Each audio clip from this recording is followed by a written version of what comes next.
Ma'asyiral muslimat yang dimuliakan Allah Azza wa Jalla, kita akan membahas dua poin di sini.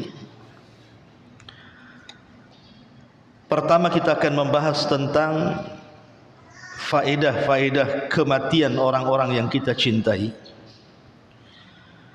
Dan yang kedua, apa amalan yang harus kita kerjakan untuk membahagiakan mereka yang sudah meninggal. Inilah dua poin yang kita akan bahas di pagi menjelang siang ini. Ma'asyiral muslimat yang dimuliakan Allah Subhanahu wa taala. Kalau Allah Subhanahu wa taala takdirkan kita memiliki orang tua yang baik, orang tua yang memang taat beribadah kepada Allah Subhanahu wa taala, sebenarnya tidak perlu sedih dengan kematian mereka, karena pertama, bahwa kematian mereka, orang-orang yang kita cintai, yang ketika di dunia mereka memang orang baik, taat beribadah, memiliki akhlak dan muamalah yang baik kepada manusia. Dengan meninggalnya mereka, sebenarnya mereka akan mendapatkan rahmat Allah Subhanahu wa taala secara penuh. Karena dalam sebuah hadis Nabi sallallahu alaihi wasallam mengatakan, inna lillahi mi'ata rahmatin anzala minha rahmatan wahidatan bainal jinni wal insi wal bahaimi wal hawa,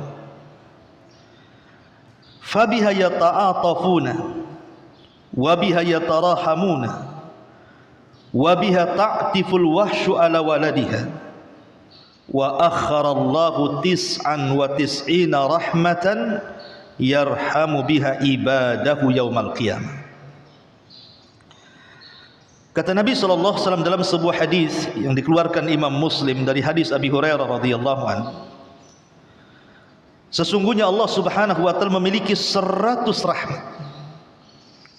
Dari 100 rahmat tersebut hanya satu yang diturunkan Allah ke bumi kepada jin, manusia, hewan jinak dan juga buas. Dengan rahmat tersebut mereka saling mengasihi, saling menyayangi, dan dengan rahmat itu pula binatang buas dapat menyayangi anaknya. Adapun yang 99 rahmat Allah yang lainnya, maka hal itu ditangguhkan Allah, karena Allah hanya akan memberikan kepada hamba-hamba yang saleh pada hari kiamat. Artinya bahwa kalau seandainya orang tua kita meninggal dan mereka orang baik, taat beribadah kepada Allah Subhanahu wa taala, orang tua saleh dan salehah, baik muamalahnya, maka sesungguhnya mereka sudah mendapatkan rahmat yang luas dari Allah setelah kematiannya. Bayangkan satu rahmat saja yang Allah turunkan ke bumi, Bu, itu sudah cukup satu dengan yang lainnya saling menyayangi. Bagaimana kalau seandainya yang satu digabungkan menjadi 99 rahmat itu menjadi 100 rahmat dan Allah berikan pada kita pada hari kiamat? Tentu ini sebuah karunia dan nikmat yang Allah berikan kepada orang-orang yang meninggal setelah kematian mereka. Makanya satu hari Hammad ibn Salamah rahimahullahu ta'ala dikunjungi oleh seorang ulama besar namanya Sufyan Ats-Tsauri. Jadi Hammad ibn Salamah ini sakit. Datanglah seorang alim namanya Sufyan Ats-Tsauri rahimahullahu ta'ala. Maka Sufyan Ats-Tsauri mengatakan kepada Hammad ibn Salamah, ya Aba Salamah, atara yaghfirullahu limithli. Wahai Aba Salamah, bagaimana pendapatmu tentang aku? Apakah Allah akan mengampuni dosa-dosaku? Maka Hammad mengatakan, wallahi lau khayyartu baina muhasabatillahi iyaya wa baina muhasabati abawayya lakhtartu muhasabatallahi ala muhasabati abawayya wa dzalika anna Allah ta'ala arhama bi min abawayya. Kata Hammad kepada Sufyan Ats-Tsauri, demi Allah, seandainya kelak setelah kematianku aku dihadapkan di hadapan Allah, kemudian aku disuruh memilih, yang menghisabku itu Allah atau yang menghisabku kedua orang tuaku, demi Allah, kata Hammad, aku lebih baik dihisab oleh Allah dibandingkan kedua orang tuaku, karena Allah jauh lebih sayang kepadaku dibandingkan kedua orang tuaku. Begitu kata para ulama. Jadi tidak perlu sedih dengan kematian orang-orang yang saleh. Kalau orang tua kita baik, orang tua kita taat kepada Allah Azza wa Jalla semasa hidupnya, jangan pernah sedih. Mereka sudah mendapatkan rahmat Allah Subhanahu wa taala secara penuh. Ini yang pertama. Yang kedua, mereka sudah mendapatkan tempat istirahat terbaik. Istirahat dari apa, Bu? Dari kepenatan dunia, dari kesusahan dunia, dari tempat ujian yang sangat luar biasa di dunia. Mereka sudah memiliki tempat istirahat yang tepat untuk mereka. Satu hari Nabi SAW lewat jenazah di hadapannya dan di hadapan para sahabatnya. Kata Nabi SAW, mustarih wa mustarahu minhu. Faqalu, maka sahabat mengatakan, mal mustarihu wa mal mustarahu minhu ya Rasulullah. Kata Nabi SAW ketika ada lewat jenazah, tiba-tiba Rasul bersabda di hadapan para sahabatnya. Apa kata Nabi SAW? Terkadang jenazah itu ada orang yang mendapatkan kenyamanan alias istirahat, dan ada pula orang-orang lain yang menjadi nyaman istirahat karena kematiannya. Para sahabat bertanya, Rasul, siapa orang yang mendapatkan kenyamanan saat kematiannya atau istirahat saat kematiannya, dan siapa pula orang-orang yang menjadi aman orang lain merasa istirahat dari kematiannya? Kata Nabi SAW, al-abdul mu'min yastarihu min nasabid dunya wa adhaha, wal abdul fajir yastarihu minhul ibad wal bilad wasyajar wad dawab. Adapun kata Nabi, orang yang akan istirahat saat kematiannya, betul-betul dia mendapatkan kenyamanan saat kematiannya, maka orang itu adalah orang-orang yang saleh. Mereka beristirahat dari kepenatan dunia, dari keletihan dunia, dari kesulitan dunia. Betul-betul mereka tinggalkan itu semua dan tidak akan pernah merasakan lagi kepenatannya, dan mereka akan mendapatkan kebahagiaan. Adapun orang yang meninggal, orang lain yang beristirahat dari dia adalah hamba fajir, gemar maksiat, maka hamba Allah yang lainnya, negeri-negeri, pepohonan serta hewan-hewan merasa senang dari gangguannya. Dari hadis ini kita tahu, Bu,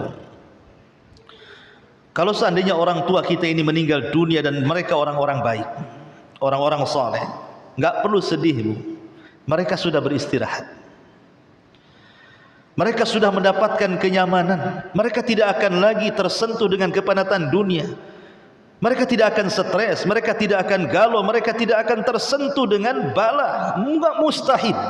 Mereka sudah mendapatkan kenyamanan terbaik yang Allah berikan kepada mereka. Jadi apa yang disedihkan? Ini yang kedua. Yang ketiga, mereka sudah berjumpa dengan orang-orang yang mereka cintai. Disebutkan dalam sebuah hadis,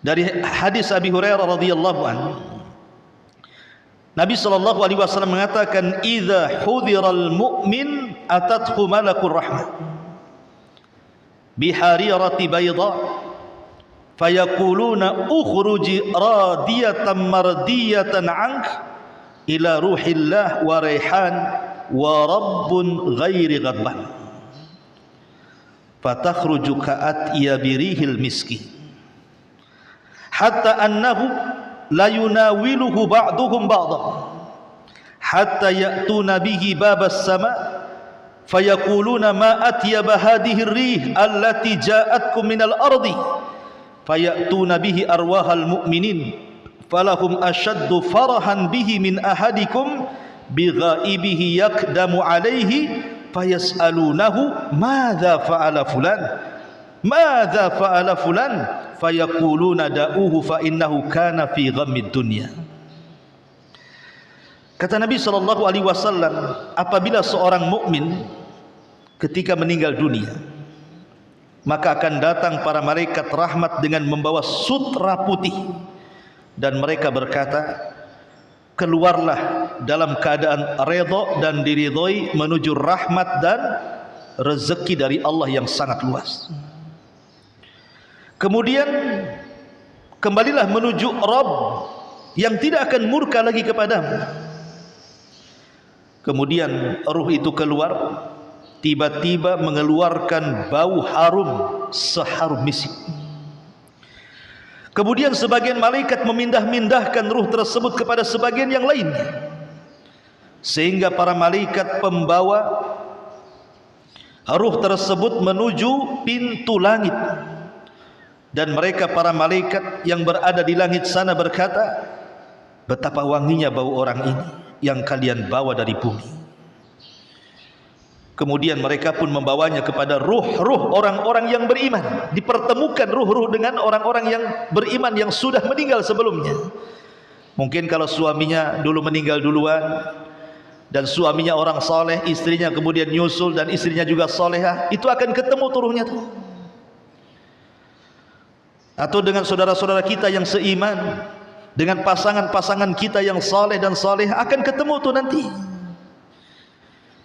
dengan ruh-ruh orang yang beriman, dan mereka sangat bahagia dengan kedatangannya melebihi yang hilang. Dan kemudian datang kepadanya, kemudian mereka berkata, apa yang telah dilakukan si fulan, apa yang telah dilakukan si fulan.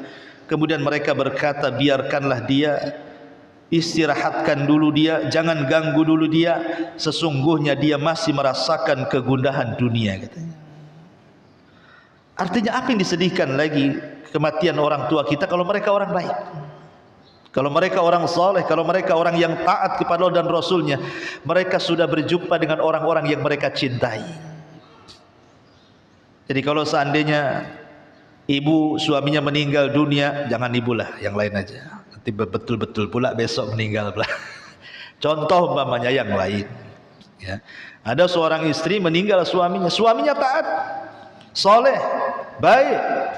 Kemudian ibu pula menyusul. Nanti ruhnya ibu ketemu dengan suami itu, ya. Begitu juga orang tua kita, mungkin tinggal satu orang tua kita kan, ibu kita atau bapak sudah meninggal duluan, dan kita tahu, kita kenal kedua orang tua kita orang baik, orang soleh. Jangan sedih kita. Mereka sudah berjumpa dengan orang-orang yang mereka cintai. Ini yang ketiga. Yang keempat, dengan kematian mereka, orang-orang tua kita yang kita cintai itu, atau orang-orang yang kita cintai itu, hakikatnya mereka sudah berhenti dari maksiat yang menyebabkan mereka diazab. Orang kalau sudah meninggalkan sudah enggak maksiat lagi, Bu. Kalau dia orang jahat, berarti kalau meninggalkan berhenti kejahatannya tuh. Dia tidak lagi durhaka kepada Allah dan Rasulnya, karena orang sudah meninggal.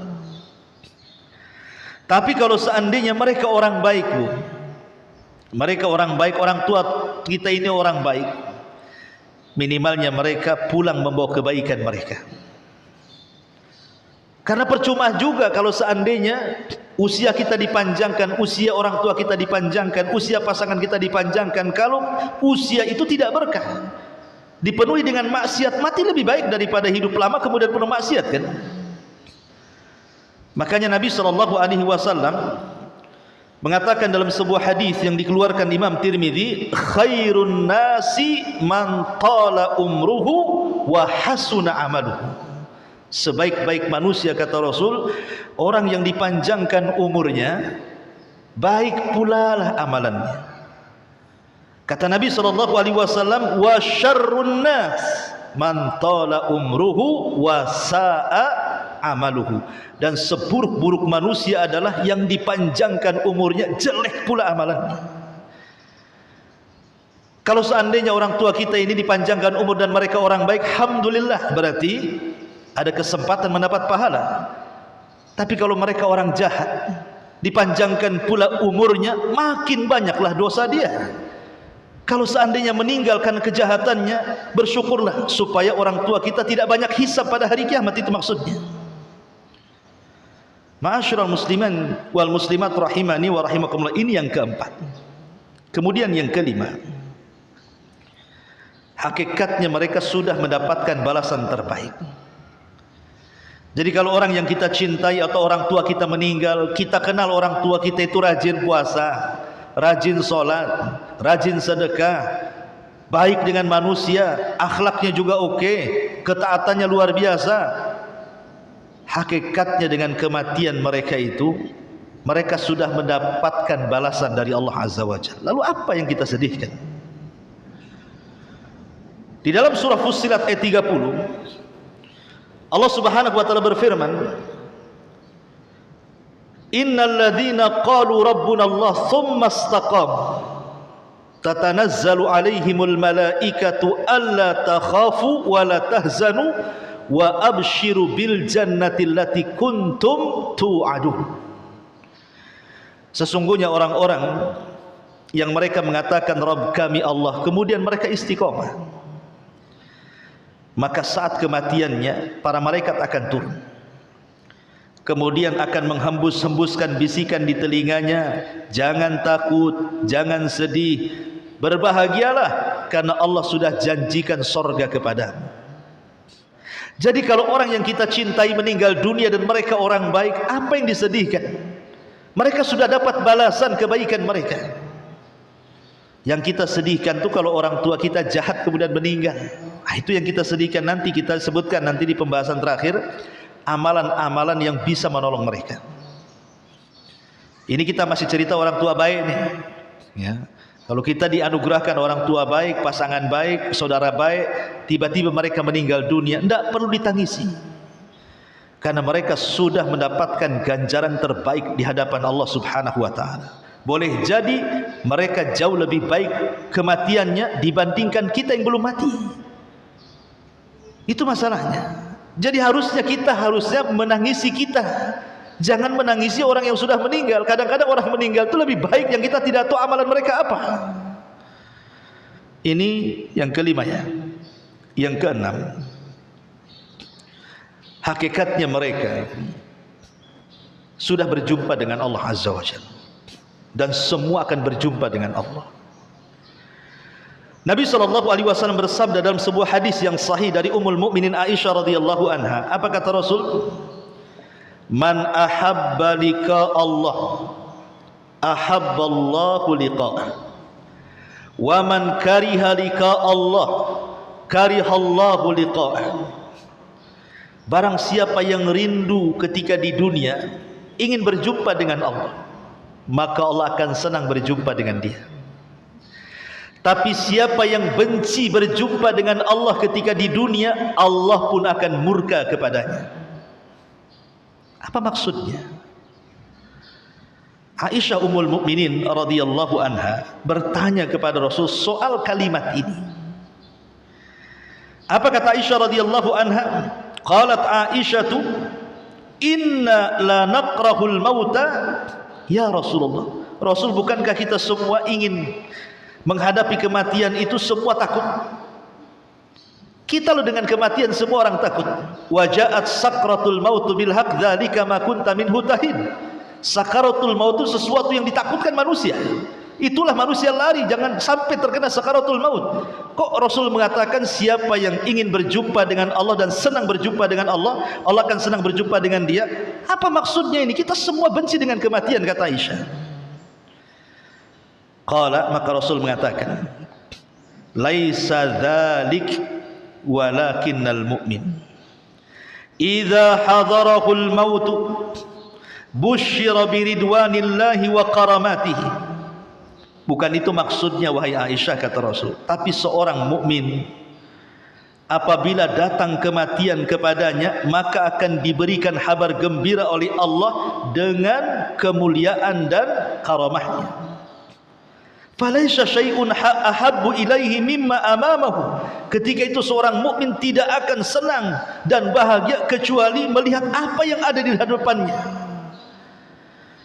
Kemudian kata Nabi SAW, fa ahabba liqa Allah wa ahabballahu liqa'ah. Ketika itu dia ingin berjumpa dengan Allah dan Allah pun ingin berjumpa dengan dia. Tapi sebaliknya orang kafir, mereka tidak mau berjumpa dengan Allah. Kalau saya boleh analogikan seperti ini, kalau seandainya selama hidup di dunia ini, Bu, kita investasikan ya harta kita untuk Allah, waktu kita untuk Allah, tenaga kita untuk Allah. Secara otomatis kita ini sedang membangun rumah di surga. Berarti kita tidak sedang membangun rumah di dunia. Karena harta kita bangun surga, tenaga kita bangun surga, waktu kita bangun surga. Sehingga kita tidak punya investasi di dunia, investasi kita di akhirat. Orang-orang yang menginvestasikan tenaga, waktu dan biayanya untuk membangun perumahan di sorga, istana di sorga, maka dia akan senang untuk meninggal karena dia akan cepat menempati rumah yang dibangunnya di dunia. Sehingga dia ingin berjumpa dengan Allah.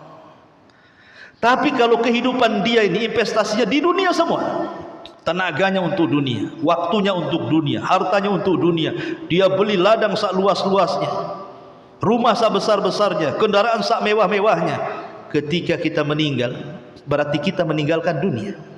Lalu apa yang kita akan dapat di akhirat? Itulah dia benci akhirnya kematian. Tidak mau berjumpa dengan Allah. Sebab kalau dia mati berarti dia meninggalkan rumahnya, meninggalkan kebunnya, meninggalkan ATM-nya, meninggalkan kekayaannya. Dari situ dia benci berjumpa dengan Allah. Tapi orang-orang soleh, orang-orang baik, kalau takdirkan orang tua kita baik, kemudian mereka meninggal dunia, mereka sudah menginvestasikan waktu dan tenaga mereka untuk Allah. Makanya saat kematiannya, hakikatnya mereka berjumpa dengan Allah. Dan sering saya katakan, kita ini berjumpa dengan Allah itu 4 kali. 2 kali di dunia dan 2 kali di akhirat. Adapun di dunia, kapan kita berjumpa dengan Allah? Waktu salat. Itulah waktu salat kita itu sedang berjumpa dengan Allah. Mana dalilnya? Al-Quran yang mengatakan, ketika Allah Subhanahu wa ta'ala mengatakan bahwa salat itu dilakukan sangat berat kecuali orang-orang yang khusyuk, kecuali orang yang khusyuk. Kemudian Allah mengatakan siapa orang yang khusyuk itu? Alladzina yadhunnuna annahum mulaqu rabbihim. Orang-orang yang ketika salat dia merasa dia sedang berhadapan dengan Rabbnya. Ini perjumpaan pertama di dunia saat salat. Makanya salatlah terbaik. Kata kita sedang berhadapan dengan Allah. Masa kita berhadapan dengan pejabat saja pakaiannya bagus, wangi, rapi. Ini berhadapan dengan Allah, acak-acakan gak jelas nih gimana ceritanya. Yang kedua, saat kematian kita berjumpa dengan Allah. Karena ruhnya seorang mukmin dalam hadis Bara bin Azib yang panjang sekali yang disebutkan oleh Sahih Bukhari dan Muslim itu, ruhnya seorang mukmin yang sudah dikain kafankan dari sutra dari sorga dan wangian yang bau itu diangkat ke langit dan catatannya mengikuti di bawahnya. Dia akan menembus langit pertama, kedua sampai ketujuh, kemudian berjumpa dengan Allah. Apa kata Allah? Kembalikan ruh ke dalam jasadnya, angkat catatannya, letakkan fil illiyin. Ini perjumpaan kedua dengan Allah saat kematian. Dua-duanya di dunia. dan di akhirat. Pertama di padang mahsyar, Allah mengatakan dalam Al-Quran, wa ja'a rabbuka wal malaku saffan saffan, dan Rabbmu akan datang sementara malaikat bersaf-saf. Kemudian Allah perintahkan jahanam untuk digeret, kemudian ditampakkan di hadapan manusia di padang mahsyar.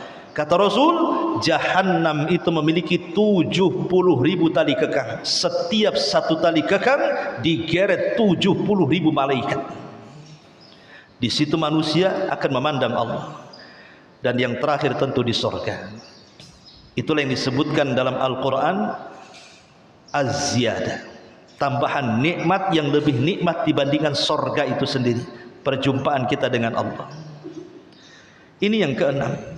Jadi tidak perlu sedih dengan kematian orang tua kita yang baik, yang soleh, yang taat, atau pasangan kita yang kita cintai sementara mereka orang soleh dan soleha, mereka hakikatnya sudah berjumpa dengan Allah. Dan yang keenam, yang ketujuh, mereka sudah mendapatkan nikmat badan.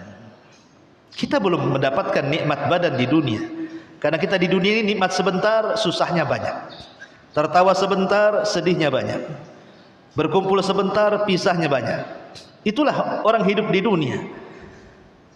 Wa tilkal ayyam nudawiluha bainan nas, kata Allah. Manusia itu diputar hari-hari, tidak mungkin dalam satu kondisi. Manusia itu kadang sedih, kadang senang, kadang menangis, kadang tertawa, kadang berkumpul, kadang berpisah, kadang galau, kadang bahagia. Itulah manusia. Tapi orang-orang saleh, orang-orang baik, kalau mereka meninggal dunia, maka mereka sudah akan mendapatkan nikmat badan. Nikmat badan itu, badan mereka akan dibentuk. Yang dulu mungkin di dunia hitam, jelek, kriwil, keriting atau apa namanya, atau di dunia dia cacat, pincang, tidak jelas, mungkin buta, mungkin tuli, mungkin tidak bisa bicara, mungkin banyak cacat ketika di dunia. Tapi setelah kematian nggak ada cacat lagi, tidak akan tuli lagi, tidak akan buta lagi, tidak akan gila lagi. Bahkan Allah bentuk fisiknya sebaik mungkin. Ingat ketika Rasulullah SAW menceritakan tentang penduduk surga, ala dha'fir riwayah, walaupun sebagian riwayatnya lemah kata para ulama, tapi dikuatkan hadis yang lain, bahwa penduduk surga itu hati mereka seperti hati Nabi Ayub, wajah mereka seperti wajah Nabi Yusuf, dan postur tubuh mereka seperti postur Adam alaihissalam. Sempurna mana lagi? Tidak ada manusia yang paling tampan kecuali Nabi Yusuf. Tidak ada hati yang paling lembut kecuali Nabi Ayub. Dan tidak ada postur tubuh segagah Adam alaihissalam. Dan itu kita akan dapati itu semuanya. Ma'asyiral muslimat yang dimuliakan Allah Azza wa Jalla, ini sekali lagi kalau orang tua kita orang baik. Kalau orang tua kita ahli solat, ahli puasa, ahli tahajud, ahli zikir, ahli-ahli yang lainnya, muamalahnya baik, akhlaknya baik, tidak perlu sedih dengan kematian mereka. Mereka sudah mendapatkan yang terbaik. Masalahnya, kalau orang tua kita ini jahat, ya solat tapi akhlaknya jelek, ataupun mungkin solatnya bolong-bolong, atau puasanya juga suka-suka dia, tapi dia muslim, dia meninggal dalam keadaan muslim. Kita tidak cerita orang kafir. Kalau cerita orang kafir langsung masuk neraka. Kita nggak mau cerita orang kafir.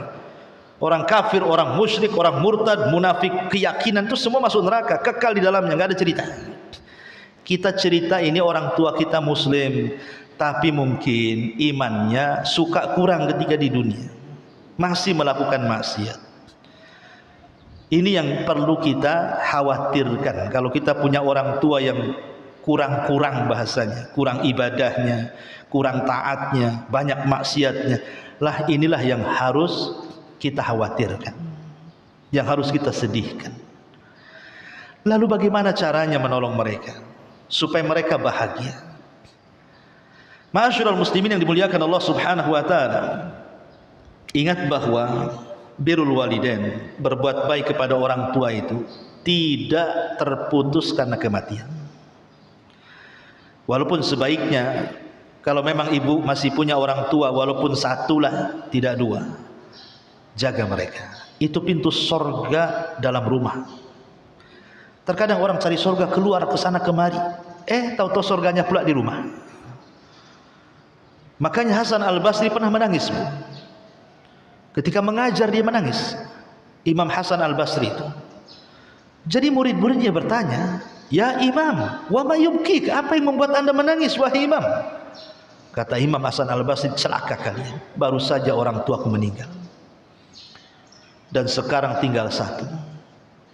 Kemarin aku punya 2 pintu untuk memasukkan aku ke sorga. Sekarang pintu itu sudah tertutup satu, dan tinggal satu lagi." Kalau seorang imam besar, imam tabi'in, siapa yang tidak kenal Hasan Al-Basri rahimahullahu ta'ala, imam tabi'in, pemimpinnya para tabi'in generasi kedua setelah sahabat, yang ucapannya mirip dengan Nabi. Itu saja sedih. Kita tidak mungkin berpikir bahwa Hasan Al-Basri tidak berbuat baik kepada orang tuanya. Dia alim, pasti dia berbuat baik sama orang tuanya. Kalau sekelas Hasan Al-Basri sedih karena kematian orang tuanya dan mengatakan, "Celaka kalian, kemarin 2 pintu masih terbuka, sekarang mati satu, pintu tinggal satu lagi." Harusnya ucapan ini diucapkan kita. Kadang-kadang tidak terpikir ke situ. Masih ada orang tua pun tidak juga kita berbuat baik kepada mereka, yang ada durhaka kepada mereka, naudzubillah. Setelah kematian barulah dia menyesal. Kenapa dulu ketika orang tua hidup kok tidak berbuat baik? Tetapi namanya keadilan dan rahmat itu luas. Allah tidak menutup birrul walidain itu dengan kematian. Masih ada waktu, mumpung kita masih hidup. Ada waktu kita berbuat baik kepada mereka setelah kematiannya. Bagaimana caranya? Ini pembahasan kedua. Ma'asyiral muslimin yang dimuliakan Allah Subhanahu wa taala. Yang pertama, cara berbuat baik kepada mereka orang tua kita yang sudah meninggal dunia. Al-istighfar lahuma. Banyak-banyak istighfar, memintakan ampun akan dosa-dosa orang tua kita. Tetapi ketika kita berdoa memintakan ampun harus ada adabnya. Jangan langsung begini, Bu, "Ya Allah, ampunilah dosa kedua orang tua." Bukan begitu caranya. Tetapi doakan dulu kita sendiri, baru doakan orang tua. "Ya Allah, ampuni dosa-dosa saya dan ampuni dosa orang tua." Karena yang perlu ampunan bukan orang tua saja, kita juga perlu ampunan. Maka berdoalah mulai dari diri sendiri. Itu adab doa namanya. Jadi kalau kita mendoakan orang tua kita dengan ampunan, doakan dulu kita, "Ya Allah, ampuni dosa-dosa saya dan ampunilah dosa kedua orang tua." Dan itu disebutkan dalam sebuah hadis yang cukup panjang. Tapi di ujung hadis Rasul mengatakan, "Istaghfiru li akhikum fa innahu an yus'al." Mintakan ampun akan saudara kalian yang sudah meninggal. Maka amalan yang paling bermanfaat kepada orang tua yang sudah meninggal atau orang-orang yang kita cintai yang meninggal, maka beristighfarlah dengan cara minta kepada Allah ampunan untuk kita yang berdoa, kemudian minta ampunan akan dosa-dosa orang-orang yang sudah meninggalkan kita. Dan istighfar itu, Bu, itu terdiri dari 2 makna. Kalau kita mengatakan Allahumma gfirli wali walidayya, "Ya Allah, ampuni dosaku dan kedua orang tuaku." Apa sih maknanya? Kita sering istighfar itu apa makna istighfar itu? Makna istighfar itu satu, kita meminta kepada Allah agar aib dan dosa kita ditutup. Yang kedua, minta kepada Allah agar dosa yang kita lakukan di dunia diampuni di akhirat. Itulah makna istighfar. Karena istighfar itu dari kalimat ghafara. Makanya dalam dunia peperangan ada namanya helm perang. Itu dalam bahasa Arab disebut al-mighfar. Mighfar itu untuk menjaga kepala supaya tidak langsung terkena senjata kepala kita, maka dikasih helm. Dalam bahasa Arab helm itu mighfar namanya. Dari kalimat ghafara. Maknanya apa? Maknanya supaya kepala kita tertutup. Itu secara bahasa. Tapi secara istilah, semoga dosa dan aib kita ditutup. Satu aib dibongkar oleh di dunia, Bu, habis kita. Jangan cerita banyak aib. Kita ini pasti, saya, ibu, siapapun, tidak ada yang nggak punya aib. Kita ini semua punya aib.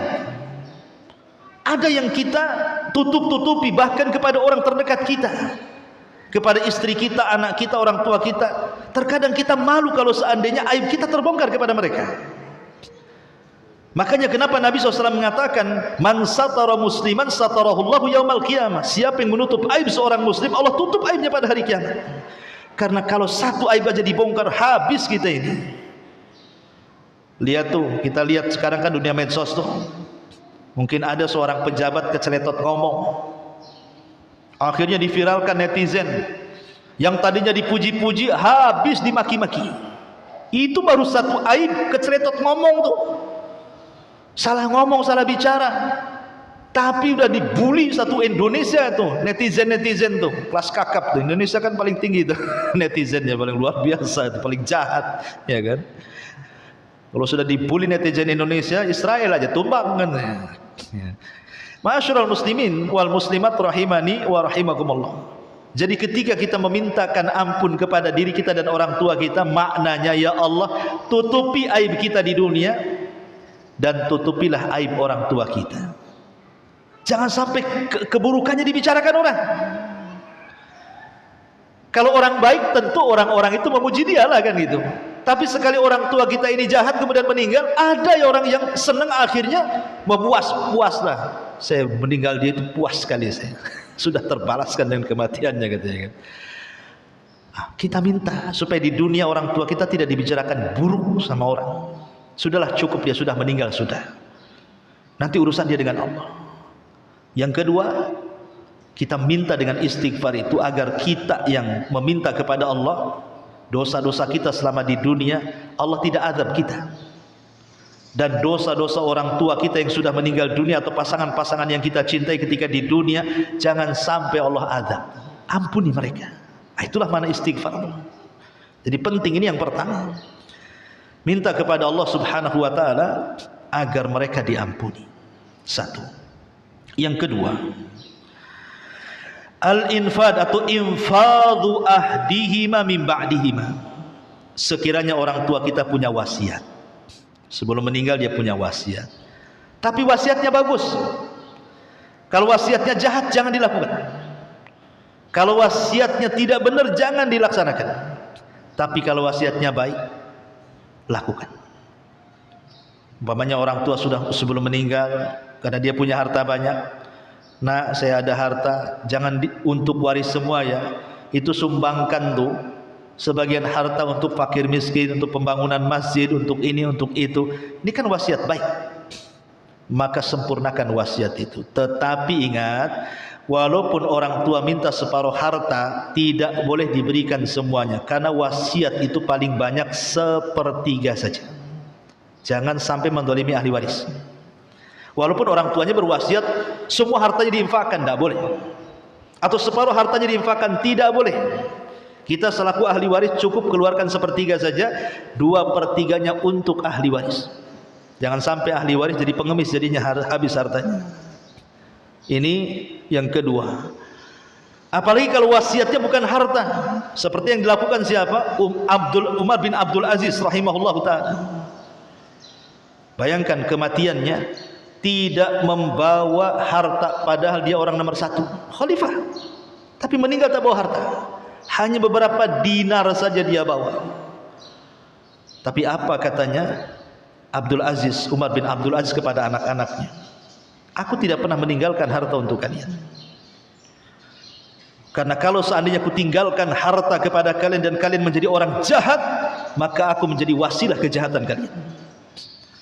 Tapi aku wasiatkan kalian untuk bertakwa kepada Allah, karena siapapun yang bertakwa kepada Allah, harta akan mengikut kalian.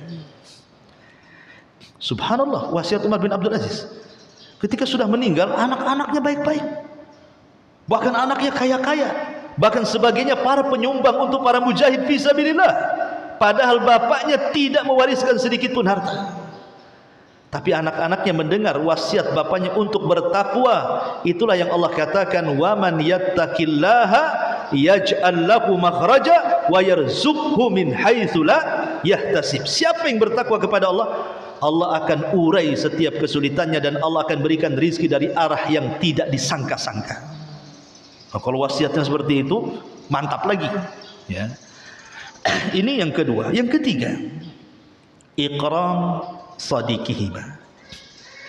Kalau seandainya orang tua kita semasa hidup, dia punya kawan, punya gebetan, punya kawan dekat, kemana-mana sama si Anu aja, orang tua kita itu.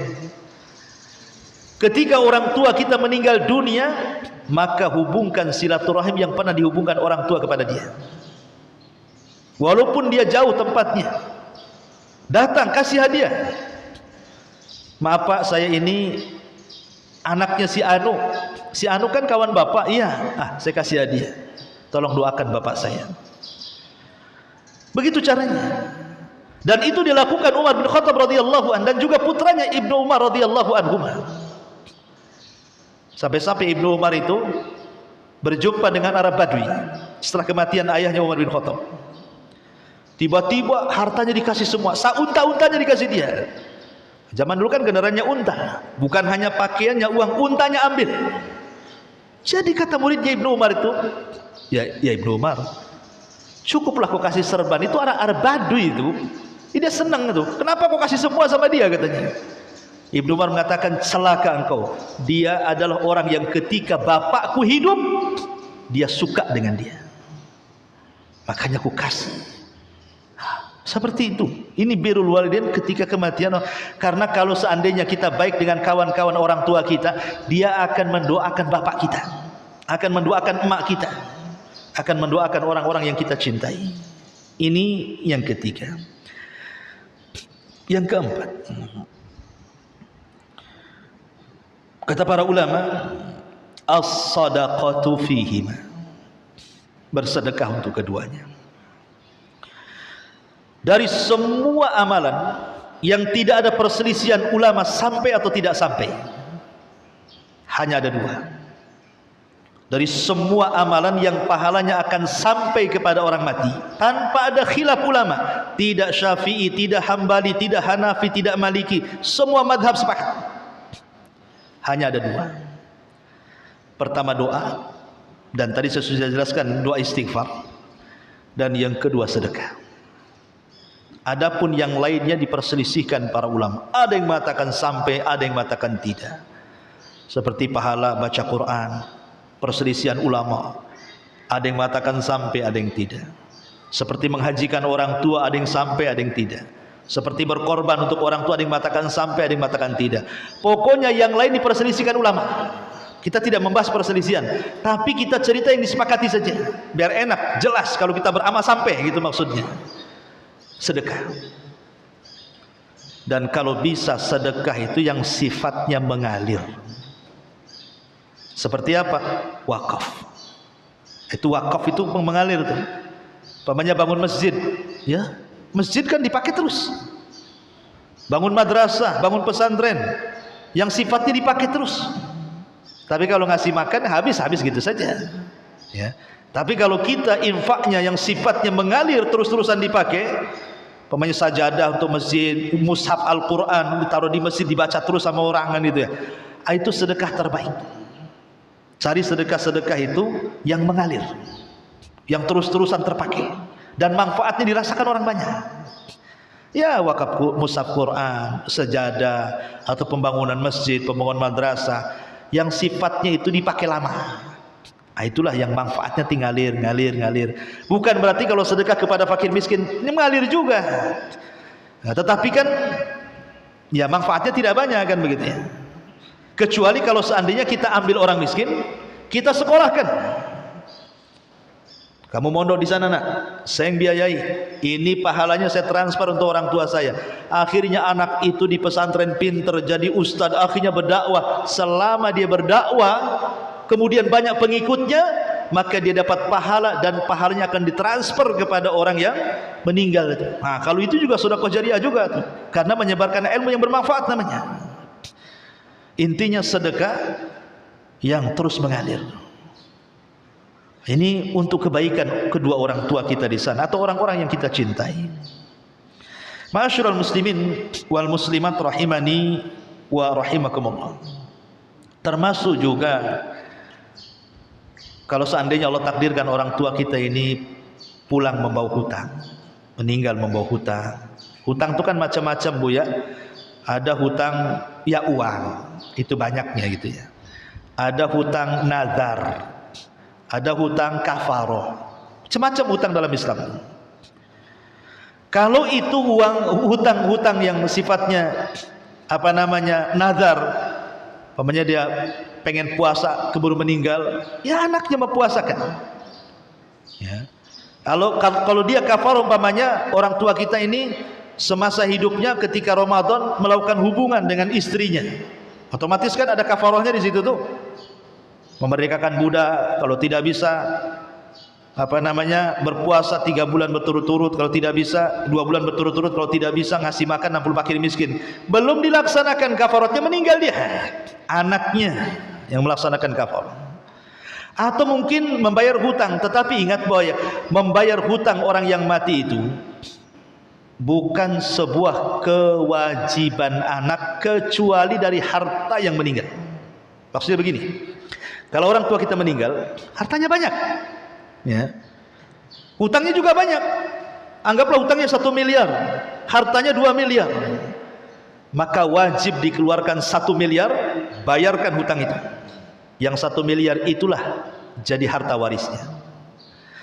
Tapi kalau seandainya hutang 1 miliar, orang tua pula tak meninggalkan harta 1 sen pun, sementara anaknya miskin-miskin, maka tidak ada kewajiban anak untuk membayarkan hutang 1 miliar kecuali mimbabit tabarruk, kata ulama.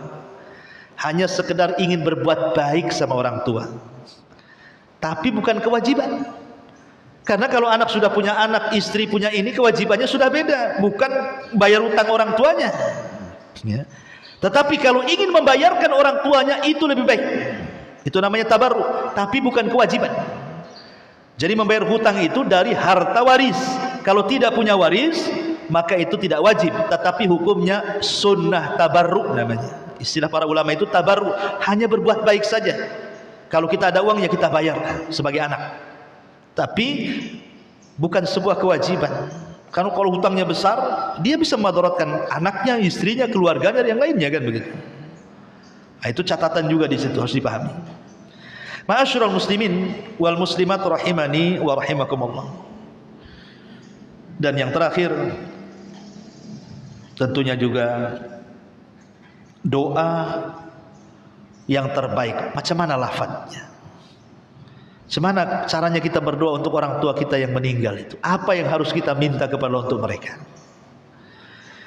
Ma'asyiral muslimin wal muslimat rahimani wa rahimakumullah. Dalam surah Al-Mu'minun ayat 118 Allah mengatakan, Rabbighfir warham wa anta khairul rahimin. Ya Allah, ampuni, rahmati, dan Engkau sebaik-baik zat yang memberikan rahmat. Dari sini kita tahu bahwa doa terbaik bagi orang yang meninggal dunia, pertama doa ampunan, yang kedua doa rahmat, dan yang ketiga, ini juga tak kalah pentingnya, doakan supaya mereka dimantapkan dalam jawaban. Sebagaimana Rasul mengatakan, istaghfiru li akhikum fa innahul an yus'al. Mintalah ampun kepada saudara kalian karena mereka sedang ditanya. Ditanya siapa Tuhannya, ditanya siapa nabinya, ditanya siapa agamanya, apa agamanya. Berarti 3 perkara yang kita minta kepada Allah. Ya Allah, ampuni dosa saya. Dosa kita dulu ya, saya sudah katakan ini adab. Minta kepada Allah agar dosa kita diampuni. Baru setelah itu kita mengatakan, ya Allah, ampuni dosa kedua orang tua saya. Ya Allah, rahmatilah kedua orang tua saya. Ya Allah, tetapkan jawaban bagi kedua orang tua saya. Ustaz, orang tua saya sudah lama dikubur. Walaupun sudah lama dikubur, memang dalam hadis itu ketika pertanyaan malaikat Munkar dan Nakir itu ketika dikubur. Tetapi kita terus meminta kepada Allah. Karena kita tidak tahu tentang alam gaib. Alam kubur kan kita tidak tahu. Hanya Allah yang tahu. Kita hanya meminta tafaul kepada Allah agar orang tua kita diampuni, dirahmati dan ditetapkan jawabannya. Karena 3 kunci ini yang menyelamatkan dia dari siksa kubur. Utsman bin Affan radhiyallahu anhu, apabila diceritakan tentang neraka, raut mukanya biasa-biasa saja. Tapi kalau sudah diceritakan tentang alam kubur, menangis sejadi-jadinya tuh Utsman bin Affan. Jadi ditanyalah, Utsman, aneh kau ini. Cerita neraka biasa-biasa saja, cerita kuburan bisa nangis senangis-nangisnya. Apa kata Utsman? Celaka kalian, wailakum. Kalian tidak tahu kuburan itu apa, kata Utsman. Kuburan itu bisa saja raudun min riyadil jannah au hufratun min hufarin nar, katanya. Kuburan ini bisa saja menjadi taman menuju taman-taman sorga, atau jangan salah, kuburan itu menjadi lubang dari lubang-lubang mengarah ke neraka. Kalau dia selamat di kuburan, kata Utsman, selamat kau di sana. Kalau kau tak selamat di kuburan, jangan harap kau selamat di sana, katanya. Ya. Makanya kita mumpung kiamat belum dikiamatkan, masih ada kesempatan orang tua kita ada di kuburan, orang-orang yang kita cintai di kuburan. Ini kesempatan membahagiakan mereka, menyelamatkan mereka. Sembari kita juga minta diselamatkan dan diampuni dosanya, minta kepada Allah untuk keselamatan mereka, kebahagiaan mereka. Dan banyak juga mungkin doa-doa yang lain yang umum. Seperti mamanya para ulama mengajarkan, Allahumma ifsah lahu fi qabrihi maddal basari wafrus qabrahu min firasil jannah. Ya Allah, luaskan kuburannya. Ya Allah, hamparkan tikar sorga di hadapannya. Atau Allahumma ungkulhu ila jannatil khulud. Allahumma arhamhu tahtal ardi wasturhu yaumal ardi wala tukhirruhu yauma yub'atsun. Ya Allah, pindahkan orang yang kita cintai ke sorga yang mengekalkan. Berikan dia rahmat di bawah bumi ini, tutuplah auratnya dan kesalahannya kelak ketika catatan dihamparkan di hadapan Rabbnya, dan semoga tidak dihinakan pada hari ketika dibangkitkan. Nah, bisa juga doa seperti itu. Ibu nggak bisa bahasa Arab, tidak apa-apa, pakai bahasa Indonesia kan nggak masalah. Ya. Tapi kalau pakai bahasa Arab tentu lebih baik lagi. Allahumma aminhu min fazai yaumil qiyamah. Ya Allah, berilah keamanan bagi orang tuaku di hari nanti ketika rasa takut meliputi. Allahumma anishu fi wajdatihi wa fi wahsyatihi wa fi ghurbati. Ya Allah, temanilah dia dengan orang baik saat rasa takutnya, saat kesendiriannya, dan begitu seterusnya. Karena orang kalau masuk kuburan itu tidak ada kawan di situ. Saya nggak bisa bayangkan ya. Coba Bu, Ibu renungkan sesaat ya. Kalau saya sediakan satu tempat kamar ya, kamar agak, anggaplah ibu dikurung dalam rumah oleh suami. Di rumah itu Bu, nggak ada listrik, nggak ada AC, nggak ada kipas angin, nggak ada handphone, nggak ada apa-apa, kosong belum, rumah kosong. Kemudian ibu diletakkan dalam rumah, dikunci dari luar. Kira-kira Bu, apa yang ibu rasakan? Stres Bu. Kalau ada HP ya masih main HP. Kalau panas masih ada AC. Ini nggak ada. Sudah rumah nggak pakai pelapon, pakai bonde, spandek kan gitu ya. Pendek pula, makin panas, gelisah, tak ada makan, tak ada minum, tak ada apa-apa. Saya nggak yakin satu hari ibu bisa kerasan di situ. Mungkin besok itu sudah lapor polisi, disiksa suaminya kan begitu Bu. Itu satu hari kita dikurung tuh, nggak ada apa-apa coba. Lah orang di kuburan itu bukan satu hari dan tidak mungkin lagi ke dunia. Dia akan tetap di situ sampai kiamat dibangkitkan. Iya, kalau kosong belum kayak rumah. Kalau dia orang jahat, didatangkan kalajengking, datangkan ular, datangkan macam-macam di situ. Dengan azab kubur yang luar biasa. Yang pernah dilihat Nabi SAW dalam peristiwa Isra Mi'raj itu, ruhnya dibawa ke neraka, kemudian digorengkan di tungku. Kalau dia pezina, ada yang dirobek kemudian sampai ke tengkunya. Kalau dia para pendusta, ada yang dibentur kepalanya. Kalau dia suka meninggalkan sholat. Jadi bukan perkara remeh dalam kuburan itu. Makanya kenapa kita selalu berdoa sebelum salam dalam sholat itu, Allahumma inni a'udzubika min adzabi jahannam wa min adzabil qabri wa min fitnatil mahya wal mamat wa min syarri fitnati masihid dajjal. Itu kita baca dalam setiap sholat itu. Ya Allah, aku berlindung dari azab jahannam, dari azab kubur, dari fitnah kehidupan dan kematian, dari jeleknya fitnah dajjal. Kita minta kepada Allah itu setiap sholat, mau wajibnya mau sunnahnya sebelum salam, dari fitnah kubur. Karena kondisinya, coba bayangkan kalau kita mati sekarang, kiamatnya ratusan tahun lagi, berapa lagi kita hidup di kuburan tuh nunggu kiamat? Coba kalau kita berpikir soal itu, kenapa Rasulullah SAW sampai mengatakan kuntu nahaitukum an ziyaratil kubur fazuruha. Dulu kularang kalian ziarah kubur, sekarang berziarah kubur. Supaya apa? Tudzakirukumul akhirah. Dengan melihat kubur itu loh, kita teringatkan dengan akhirat, dengan kematian, bahwa kita juga akan masuk juga ke liang lahat. Makanya ketika kita masuk saja, salam kita apa? Assalamu alaikum ya ahlad diyar minal mu'minina wal muslimin wa inna insyaallahu bikumul lahikun. Keselamatan wahai penduduk kubur, dari kalangan kaum mukminin dan kaum muslimin, kami juga akan nyusul kalian. Salamnya saja sudah menunjukkan kita diingatkan dengan kematian tuh. Tapi berapa banyak orang yang lewat di kuburan hanya lewat saja. Contoh antum dari sini nih, dari ibu-ibu kan dari sini ke Batu Haji kan lewat kuburan Tamyang. Ada nggak perasaan ketika lewat kuburan itu bahwa kita juga akan menyusul? Liriklah sedikit. Ustaz kalau malam lirik tidak bisa, nggak takut. Ya lewatnya jangan malam-malam. Kalau jam 1 ngelirik, nanti pula yang dilihat lain pula di situ. Maksud saya itu kalau kita lewat kuburan, minimalnya adalah di situ pelajaran kita akan seperti dia, sehingga lewatnya kita dari sini Sekupang ke Batu Haji itu dapat pahala, diingatkan dengan kematian. Pulangnya pula kita sadar di sini, yang tadinya keras jadi lembut, yang tadinya kasar jadi lembut, yang tadinya suka malas-malas ibadah jadi rajin ibadah. Kenapa? Diingatkan dengan kematian gitu. Tapi subhanallah, memang mungkin karena maksiat sudah terlampau banyak, hati pula sudah keras. Kadang kita yang mandikan, kita yang kafankan, kita yang kuburkan, pulang dari kuburan kayaknya biasa-biasa saja. Na'udzubillah tsumma na'udzubillah. Yang anehnya pula, yang gali kuburan pula tak sholat. Hari-hari dia galikan kuburan tuh. Tak sholat pula dia di situ. Cara berpikirnya gimana orang kayak gitu? Hari-hari dia yang gali, hari-hari dia yang nanam. Harusnya orang yang seperti itu yang paling soleh. Kenapa? Hari-hari diingatkan dengan kematian.